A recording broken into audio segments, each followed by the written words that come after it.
Olá, minha amiga, olá, meu amigo, como é que vocês estão? Sejam bem-vindos a mais um episódio onde estudamos este livrinho aqui lindo, ó, com efeito especial, dá pra ver o dedo de Deus e o dedo de Adão, o Espiritismo na arte do magnífico e admirado Leon Denis. Hoje nós vamos começar vendo metade do primeiro artigo, né? Lembra? São 11 artigos escritos na Revista Espírita de 1922 e que nós vamos estudar, então vamos chamar de parte. Hoje nós vamos estudar metade da parte 1 e o próximo episódio metade da parte 2, porque como é muito extenso, para não ficar um vídeo muito gigantesco, tá? Só para vocês terem uma ideia, olha só o índice, você que está ouvindo não vai conseguir ver, mas dá uma olhada lá no YouTube, tá vendo, ó?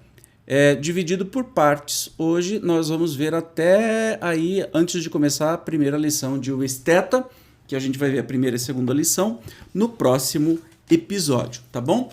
Vamos começar. Este artigo foi publicado na Revista Espírita em 1º de janeiro de 1922, então nós vamos estudar sobre conceito da arte. Sem demora, vamos para o texto. A beleza é um dos atributos divinos. Deus pôs nos seres e nas coisas esse encanto misterioso que nos atrai, nos seduz, nos cativa e enche a alma de admiração, às vezes de entusiasmo. A arte é a busca, o estudo, a manifestação dessa beleza eterna da qual percebemos, aqui na Terra, apenas um reflexo. Para contemplá-la em todo o seu esplendor, em todo o seu poder, é preciso subir de grau em direção à fonte de onde ela emana, e isso é uma tarefa difícil para a maioria entre nós, pelo menos. Podemos conhecê-la pelo espetáculo que o universo oferece aos nossos sentidos e também pelas obras que ela inspira aos homens de gênio. O Espiritismo vem abrir para a arte novas perspectivas, horizontes sem limites. A comunicação que ele estabelece entre os mundos visível e invisível, as indicações fornecidas sobre as condições da vida no além, a revelação que ele nos traz das leis de harmonia e de beleza que regem o universo vem oferecer aos nossos pensadores, aos nossos artistas, motivos inesgotáveis de inspiração. A observação dos fenômenos de aparições proporciona aos nossos pintores imagens da vida fluídica da qual James Tissot já pode tirar proveito nas ilustrações da sua vida de Jesus. Os oradores, os escritores, os poetas neles encontraram uma fonte fecunda de ideias e de sentimentos. O conhecimento das vidas sucessivas do ser, sua ascensão dolorosa através dos séculos, o ensino dos espíritos sobre a questão grandiosa do destino lançaram sobre toda a história uma luz inesperada e proporcionarão ainda aos romancistas, aos poetas, temas de drama, motivos de elevação, todo conjunto de recursos intelectuais que ultrapassarão em riqueza tudo que o pensamento pôde conhecer até aqui. Então, a gente percebe, eu gosto dessa definição dele, né? A beleza é um dos atributos divinos e a arte é a busca por essa beleza, né? É uma constante tentativa de refletir a beleza espiritual, né? Da criação, a beleza de Deus. E isso é bonito demais. E o Espiritismo vem proporcionar, né, que a gente se aproxime, especialmente daqueles a quem chamamos de grandes que passaram, né, grandes artistas de toda espécie de arte. A gente vai ver que tem psicografia de muitos desses artistas, permite com que eles digam para a gente, né, como é que é esse processo, como é que isso funciona, de onde vem, para onde vai, o que é tudo. Eu não posso adiantar, mas tem muita coisa bonita por aí. Vamos continuar a leitura. Quando refletimos em tudo quanto o Espiritismo traz para a humanidade, quando pensamos nos tesouros de consolação e de esperança, na mina inesgotável de arte e de beleza que ele vem lhe oferecer, nós nos sentimos cheios de piedade por esses homens ignorantes ou pérfidos, cujas críticas malévolas não têm outro objetivo senão desacreditar, ridicularizar e mesmo asfixiar a ideia nascente cujos benefícios já são tão sensíveis. Evidentemente, essa ideia, em sua aplicação, necessita um exame, um controle rigoroso, mas a beleza que emana dessa ideia se revela deslumbrante para todo pesquisador imparcial, para todo observador atento. O materialismo, com seu sopro dissecante, havia esterilizado a arte. Essa se arrastava no realismo degradante sem poder se elevar até os cumes da beleza ideal. O Espiritismo veio lhe dar um novo estímulo, um impulso mais vivo através das alturas onde ela encontra a fonte fecunda das inspirações e a sublimidade do talento. Bom, a gente já começa a ter uma ideia qual a importância da arte para o espiritismo e como que uma coisa, né, é ligada à outra, e isso é magnífico. Então, vamos começar aqui com alguns assuntos, dá uma olhadinha, ó. O objetivo da arte, o objetivo da evolução, necessidade das vidas sucessivas e depois a apresentação de um esteta que a gente vai estudar no próximo episódio. Vamos lá.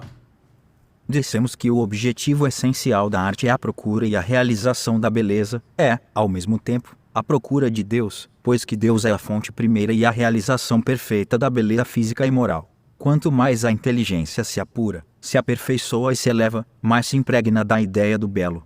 O objetivo essencial da evolução, portanto, será a procura e a conquista da beleza, a fim de realizá-la no ser e nas suas obras. Tal é a norma da alma na sua ascensão infinita. Olha que interessante, não entenda a beleza, quando a gente fala, como apenas a beleza. Aquela mulher é bonita, aquele homem é bonito. Não se trata disso, né? Nós estamos falando a beleza em si, não como qualidade, mas sim como coisa, né? Como objeto de estudo.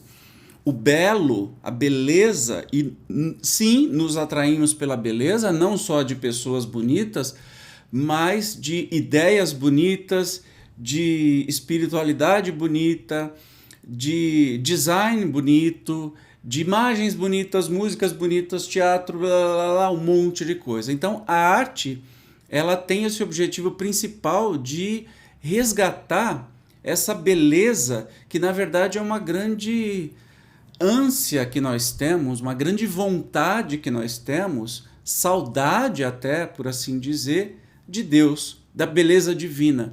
Olha para o nosso universo. O James Webb, o novo telescópio que está viajando pelo espaço, está nos trazendo cada imagem que parece ser pintado pelo pintor mais maravilhoso que existe.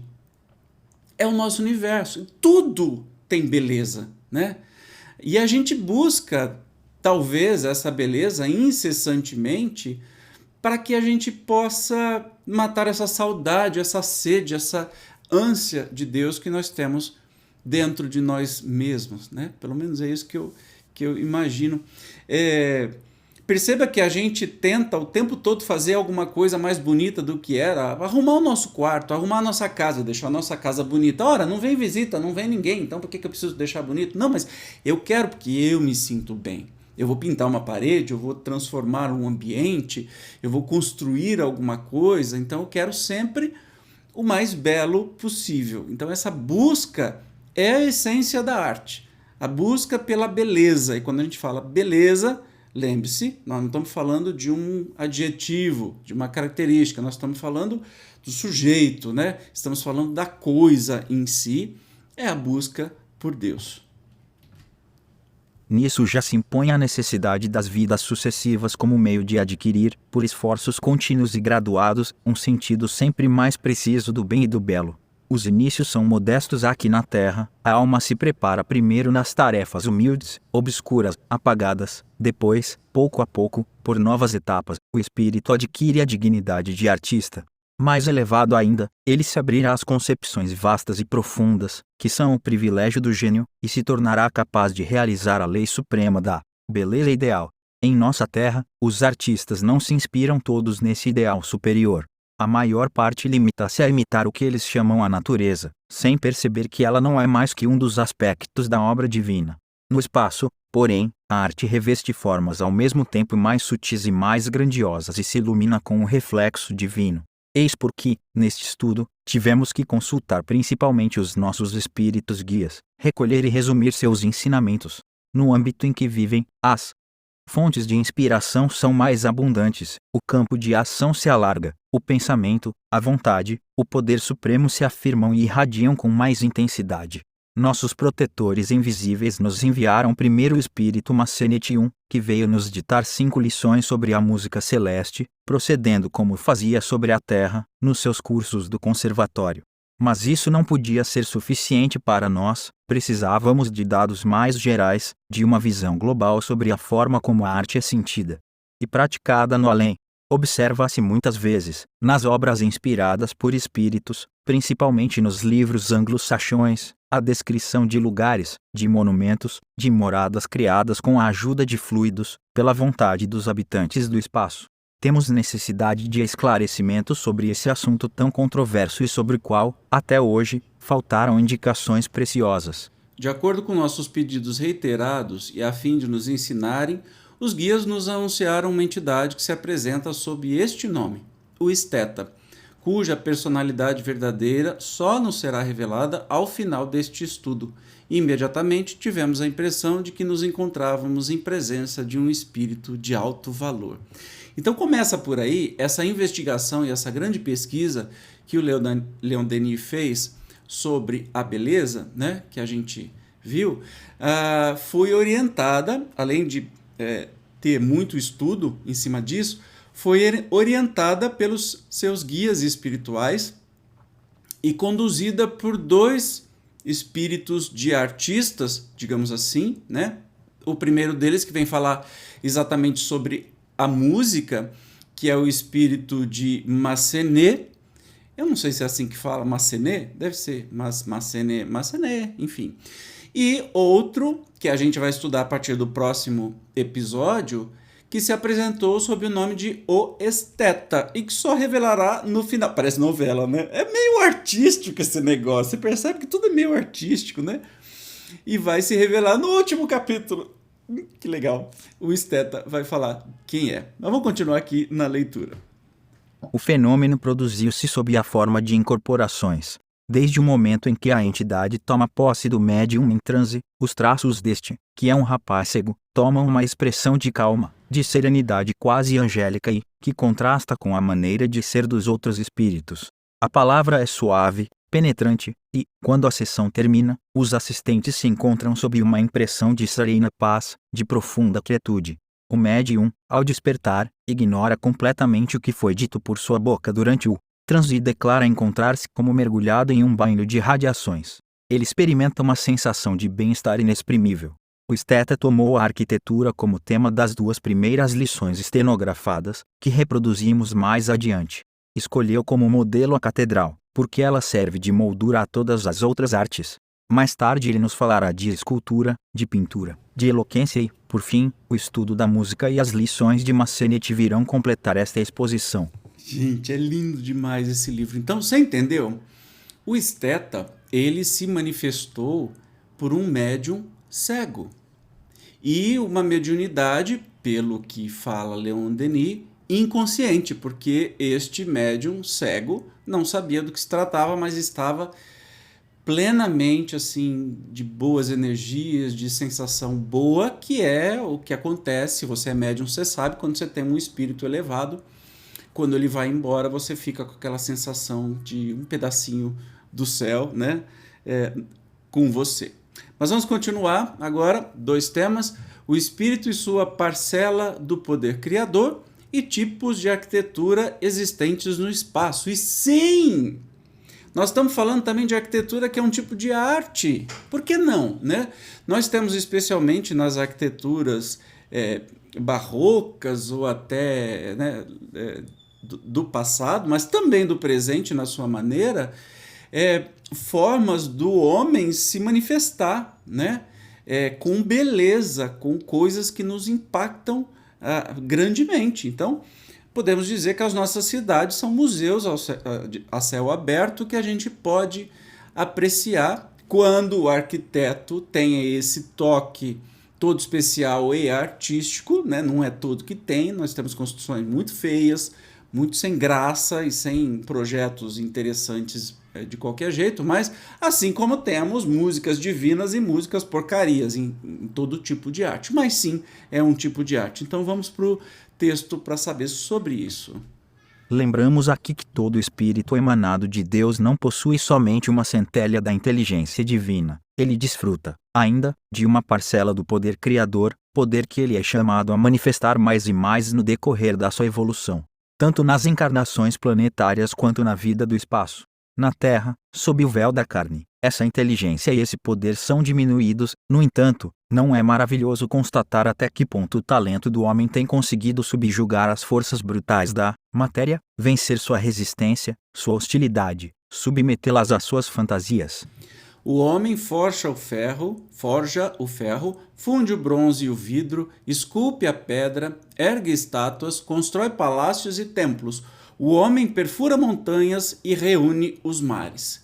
Traduzindo, né, como foi falado, o homem, e quando eu falo homem, estamos falando de homem, mulher, e todos, todes, enfim, é um co-criador do universo, porque o que a gente faz é também fazer parte da criação, porque, especialmente na arte, mas não só na arte, nós transformamos o lugar, o planeta, os ambientes, né? A nossa inteligência. Então nós estamos co-criando, né? Junto com Deus nós estamos fazendo e criando também em todo lugar, a todo momento. No espaço, porém, esse poder criador afirma-se tanto mais intensamente quanto mais sutil é a matéria fluídica e quanto mais o espírito tem aprendido a combinar os elementos etéreos que são a própria substância do universo. Lá, todas as dificuldades da obra terrestre desaparecem. Basta uma ação mental firme para dar aos fluidos as formas que o espírito quer realizar e tornar duráveis. Mesmo nesta vida, vemos, no sono hipnótico, a vontade do operador de dar aos objetos, às substâncias, propriedades temporárias, que exercem sobre os médiums influências incontestáveis. Em um grau mais elevado, por exemplo nas materializações de espíritos, a vontade destes cria formas, rostos, vestimentas, atributos semelhantes àqueles que eles possuíam na Terra e que permitem reconhecê-los, identificá-los. Nesse caso, o pensamento, ajudado pela lembrança, reconstitui os detalhes da existência que lhes eram próprios, vestuário, armas. A vontade lhes dá a consistência necessária para impressionar os sentidos dos observadores. Não é conveniente procurar em outro lugar a explicação desses fenômenos que são conhecidos de todos os espíritas experientes. Nossos guias nos asseguram que no espaço encontramos as arquiteturas mais estranhas, mais variadas, pois elas ultrapassam, em grandiosidade e em beleza, todas as criações dos nossos sonhos. Temos, sobre esse ponto, os testemunhos mais precisos. Raymond, o filho de Oliver Lodge II, construiu uma pequena casa de campo de acordo com seus gostos terrestres. Os espíritos Mozart III, Victorien Sardou IV e outros construíram palácios ornados de plantas e de flores. Antigos arquitetos terrestres, diz-nos, edificam santuários onde se celebram os ritos de tal ou tal culto. Os espíritos se comprazem em reconstituir meios semelhantes, porém superiores em beleza, àqueles que frequentavam na Terra, e isso com muito mais facilidade, porquanto eles podem dispor de materiais bem mais flexíveis e mais maleáveis.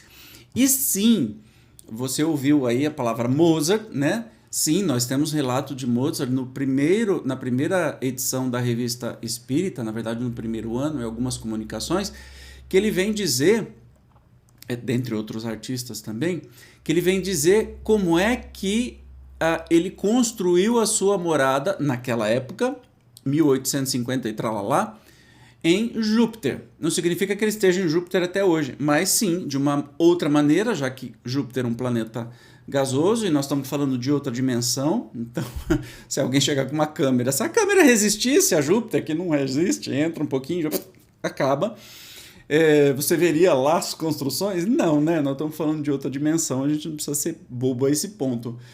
Mas que Mozart construiu um palacete para ele, todo em formato de notas musicais, clave de sol, enfim. Muito bonito de ver, está na primeira edição.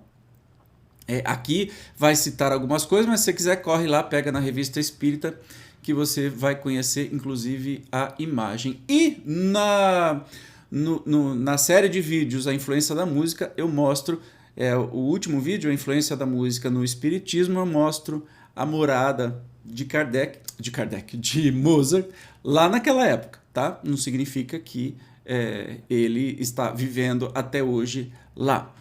E o interessante é esse paralelo, né, que o Leon Denis faz sobre as incorporações, né, já que os espíritos por meio de materializações ou não, apenas mostrando para os videntes, executam essa tarefa de criar, né? Mas que essas construções que a gente conhece por aqui são absurdamente ultrapassadas se a gente vê as construções do universo inteiro, que é uma coisa infinita, né? Fica-se admirado com esses relatos, essas descrições, e muitos comentários são trocados a esse respeito. No entanto, tudo o que se passa nas sessões de experimentação, os fenômenos de transporte, de levitação, a penetração da matéria pela matéria, a dissociação e a reconstituição de objetos através das paredes mostra-nos o poder dos espíritos sobre os fluidos e facilita a nossa compreensão do assunto.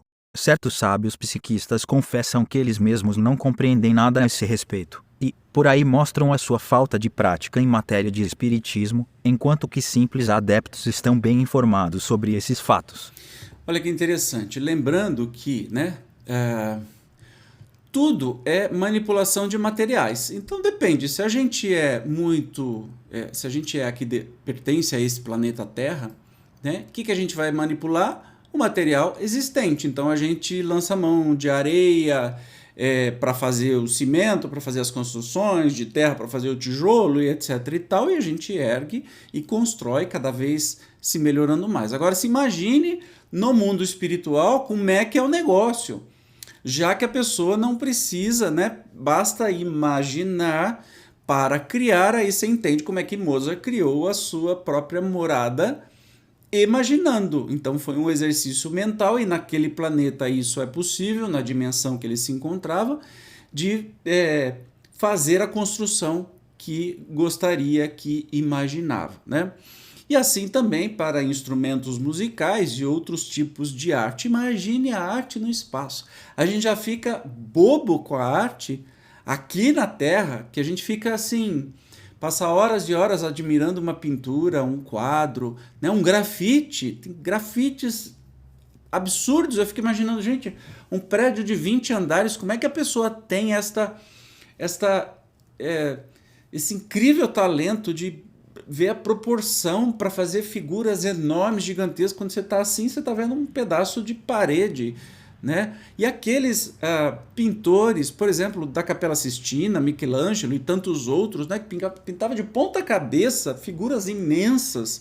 É um negócio que só uma visão espiritualista pode explicar, né, de tão maravilhosa que é. Vamos ver a arquitetura na Terra e no espaço, e a catedral terrestre e a catedral fluídica. Quando se fala em catedral, é porque, especialmente na época de Kardec, era o tipo de construção que mais chamava atenção, e dentro da catedral, para quem já visitou, por exemplo, a Basílica de São Pedro, e não sei se nessa época já estava pronta, eu acho que sim, vai entender o que eu estou falando, porque fora já é lindo, magnífico e absurdo, assim como diversas catedrais, né? Notre Dame, por exemplo, que pegou fogo e está sendo restaurada, e tantas outras que são incríveis, né? Dentro é um museu, é uma coletânea de obra de arte, desde pintura, escultura, arquitetura, e aí geralmente tem aqueles órgãos de tubo que só de você ver o órgão você fala, Jesus, que coisa mais magnífica. Quando você ouve, então, aí você perde as pernas, de tão lindo que é. Então, por isso está se falando de catedral neste sentido não religioso, e sim como belo, porque sim, no passado, hoje não mais, quando se faz igreja, geralmente se opta pelo mais simples e reto possível, mas no passado era meio que um lugar que congregava diversos tipos de arte no mesmo canto, né? Então por isso que a gente vai ver isso no texto de hoje. Voltemos à arquitetura, que o esteta tomou como objeto das suas primeiras lições. Aqui na Terra já é a arte sublime a qual se prendem todas as outras artes e que muitas vezes lhe serve de proteção. Assim como na Terra, a música representa a arte viva, a harmonia móvel e vibrante, a arquitetura representa a arte imóvel e passiva em suas formas imponentes e rígidas. Porém, enquanto que no amago dos espaços o espírito modela a sua vontade, a matéria fluídica e lhe dá as aparências, as cores, os contornos que lhe agradam, em nosso planeta a matéria opõe mais resistência à vontade do homem. O bloco 5 resiste ao cincel do escultor como a ferramenta do maçom 6. Às vezes, são necessários longos e pacientes esforços, um trabalho persistente para dar ao mármore, ao granito, a expressão da beleza. As lições de o esteta fazem ressaltar a diferença que existe entre os procedimentos em uso na terra e uso do espaço para realizar criações artísticas.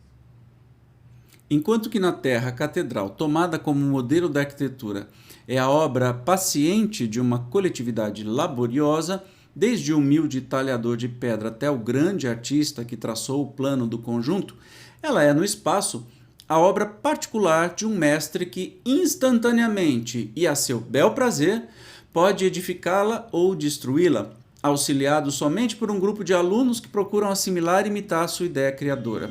Aqui na Terra, o monumento é a obra da multidão humana, o trabalho dos séculos. Gerações de artistas e de operários trabalharam para elevar colunas, telhados, torres, fundiram vitrais, pintaram imagens, esculpiram estátuas. Assim foram se constituindo lentamente a pirâmide, o palácio, a catedral. Eis porque em sua majestosa unidade simbolizam o pensamento de um povo, o gênio de uma raça, a alma de uma religião. Foi a fé, foi o entusiasmo, foi o espiritualismo ardente que erigiu em direção ao céu essas bíblias de pedra. E nessas obras colossais, o invisível tem o seu papel.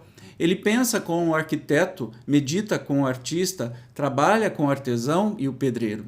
A todos ele inspira o pensamento de Deus e do além, na medida em que eles podem compreendê-lo e interpretá-lo. Essa ideia é maravilhosa, né? E a gente vai ver nas lições do esteta também sobre especialmente arquitetura e pintura e as artes plásticas, né? A diferença entre a criação coletiva que a gente tem aqui neste planeta, não me saiu da mente o Museu do Ipiranga.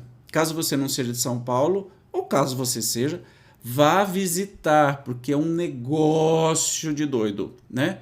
Para quem gosta de arquitetura, para quem gosta de história, para quem gosta de arte, de escultura, de pintura e até de coisas antigas, coisas que eles usavam, móveis e acessórios, enfim, vá visitar. Além do que os jardins, inclusive do Parque da Independência, de tudo, é um negócio de doido. E eu estou pensando nisso e estou imaginando aquele lugar, porque precisou de muita gente, de muitas mãos, especialmente para restaurar também depois. Imagina para construir o tanto de gente, o tanto de artista que foi envolvido. Mas todos eles, tanto agora quanto no passado, precisaram de inspiração do mais alto para fazer cada coisa. E eu que trabalho com arte, eu posso afirmar que muita coisa é assim, é a relação da gente praticar, ensaiar, fazer, estudar, se especializar e a inspiração que vem do mais alto, que é um negócio avassalador. Estamos intimamente conectados com o mundo espiritual quando resolvemos criar, especialmente fazer arte. É disso que se trata que ele está falando aqui. Assim são edificados esses livros imponentes que são as catedrais e que, durante séculos, foram suficientes para guiar, para instruir, para consolar o espírito humano. A catedral terrestre serve de moldura a todas as artes. A música faz as suas imensas naves vibrarem, a pintura decora as suas paredes, a escultura povoa de estátuas. No entanto, em seu conjunto, ela conserva a imobilidade fria e a opacidade do granito. O papel fundamental da arte é exprimir a vida em toda a sua potência, em sua graça e em sua beleza. Ora, a vida é movimento. E nisso exatamente reside a principal dificuldade da arte humana, que apenas pela música pode reproduzir o movimento. O escultor, pela postura que dá à sua estátua, reproduz o movimento que o seu pensamento concebe, na imobilidade, cria a ação. A pintura dá a mesma impressão por meio do gesto fixado na tela e pela harmonia das cores, o jogo das perspectivas, a simulação das profundidades e dos horizontes fugidios. Há mais força na estatuária e mais artifício em um quadro, porém, os dois podem exprimir a beleza ideal sobre a forma de obras-primas que nos são conhecidas. No entanto, apesar da intenção genial que preside a sua execução, execução, elas nos dão apenas a sensação incompleta. E aí ele vai fazer uma comparação com as artes, né, desenvolvidas no espaço, que aí o bicho pega. Vamos lá. Não ocorre o mesmo com as obras de arte do espaço. Nele tudo é vida, movimento, cor, luz. A catedral fluídica será como que animada e viva. Suas colunas terão a flexibilidade, a elasticidade da matéria mais sutil, suas paredes serão transparentes como cristal, e 1000 cores fundidas, desconhecidas na Terra. Nelas se divertirão em jogos de sombra e luz. Todas as harmonias ali se combinam em ondas de uma suavidade inexprimível, tudo vibra no frêmito de uma vida intensa e profunda. Os artistas da Terra deverão se inspirar nesses modelos sobre-humanos que os ensinamentos espíritas lhes tornaram familiares. A educação estética humana comporta concepções cada vez mais elevadas para que o sentimento do belo penetre e se desenvolva em todas as almas. Já se produz uma evolução nesse sentido. Ela se acentuará sob a influência do além. Os artistas do futuro se interessaram em dar mais fluidez às cores, mais vida ao mármore, mais espiritualidade a todas as suas obras.